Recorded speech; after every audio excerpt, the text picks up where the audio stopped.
Voy a explicar un poquito ahora cómo ocurren estas revoluciones tecnológicas, porque esto también ha cambiado mucho en el transcurso del tiempo.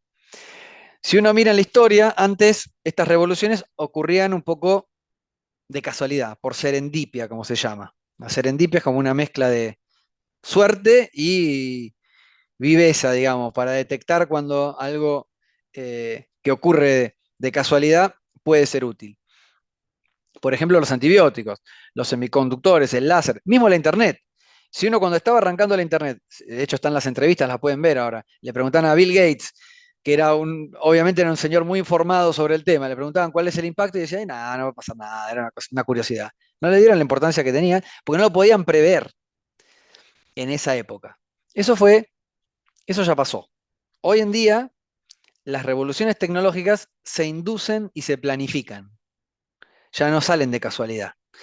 ¿Cómo se hace esto? Bueno, esto es un proceso que viene ocurriendo, proceso lento este, de ir mejorando la actividad científico-tecnológica. El ser humano, ya les digo, viene haciendo esto desde hace mucho tiempo. De hecho, todas las civilizaciones que fueron hegemónicas o que han tenido cierto dominio sobre otras, fueron las que dominaron tecnologías clave, siempre, ya sea de armamento o de alimento o de transporte. Y hoy en día, obviamente, de armamento sigue siendo clave, también la información, etcétera. Eso ya lo saben. Ahora, ¿qué pasó? Hubo un quiebre y esto se empezó a moldear después de la Segunda Guerra Mundial.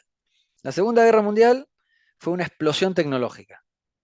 Esa fue una guerra que arrancó con algunos ejércitos, con carros a caballo, ¿no? Y estrategias de trinchera, igual que en la Primera Guerra Mundial. Y después de 6 años terminó con aviones a propulsión, con la bomba atómica, con nuevos medicamentos, nuevas drogas, nuevos combustibles, nuevos materiales. O sea, fue lo que ocurrió, nuevos códigos de comunicación y de encriptación. O sea, lo que ocurrió en 6 años, en términos tecnológicos, fue fenomenal en ese periodo. Entonces, terminada la guerra, ¿qué pasó?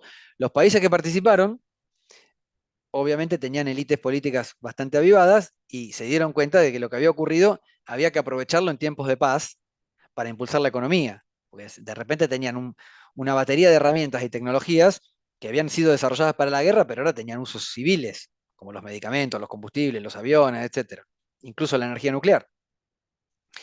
Entonces, a partir de ahí, tanto Estados Unidos como Europa y Japón, y un poco después Corea del Sur, empiezan a desarrollar sistemas nacionales de innovación para aprovechar todo eso en tiempos de paz para la economía.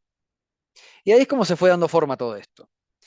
Y después de un tiempo siguió la Guerra Fría, o sea las hipótesis de conflicto fueron por mucho tiempo el motor de la inversión tecnológica en muchos países.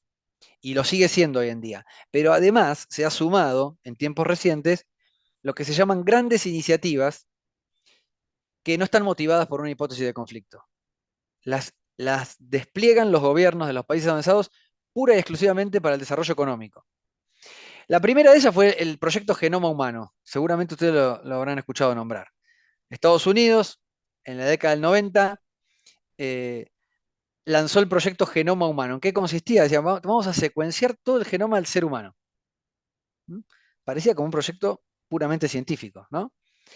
La realidad es que lo era y al mismo tiempo no, porque cuando Estados Unidos despliega una gran iniciativa, como le llaman ellos, ponen tanto dinero y tanto esfuerzo humano alrededor de un tema casi equivalente al que lograban hacer en una guerra, que desarrollan toda una batería de tecnologías. El proyecto del genoma humano fue estratégico, porque ¿a qué se dedicaban? Básicamente a secuenciar ADN, y a manipularlo. ¿Y eso dio origen a qué?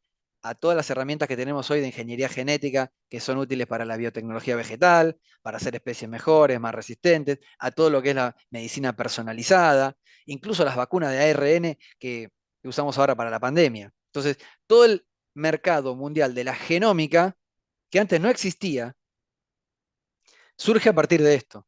Entonces, fíjense cómo Estados Unidos, a través de una decisión política y una gran iniciativa, genera una revolución tecnológica y genera un nuevo mercado mundial de gran envergadura y rápido crecimiento, donde ellos son obviamente los que participan mejor y todos los que participan alrededor, porque una vez que lanzó el proyecto Genoma Humano a Estados Unidos, Europa lanzó el suyo y se acopló al de Estados Unidos, hasta Rusia y hasta China participaron.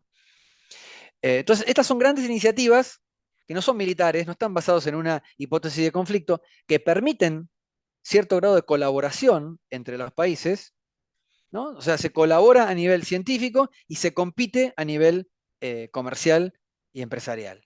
Ese es más o menos el esquema hoy. Y esa fue la primera, después vinieron más. Vino la de la nanotecnología, que todavía está vigente hasta el día de hoy, vino la de la inteligencia artificial, viene la de las tecnologías de la información y la comunicación cuánticas, esa todavía no se terminó de concretar, pero Estados Unidos, China, Europa están compitiendo rápidamente para ver quién tiene la primera computadora cuántica, que ya existen, solo necesitan que sean un poco más robustas y más, de mayor capacidad.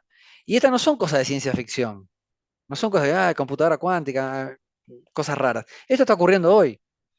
Y para darles un ejemplo, todas las transacciones electrónicas que hacemos hoy en día, como ustedes pagan por Mercado Libre, con la tarjeta de crédito por internet, o en el home banking, o incluso mandan un mail con una comunicación segura, todo eso utiliza claves que no son inquebrantables. Solamente le demoran siglos a una computadora convencional romperla. Entonces, como tarda tanto, incluso si lo intentaran, la transacción ya se concretó hace tiempo y no importa que la, que la desencripte. Entonces, no es seguro intrínsecamente, es seguro porque tarda demasiado. Ahora, una computadora cuántica puede romper esas claves en cuestión de en microsegundos, instantáneamente.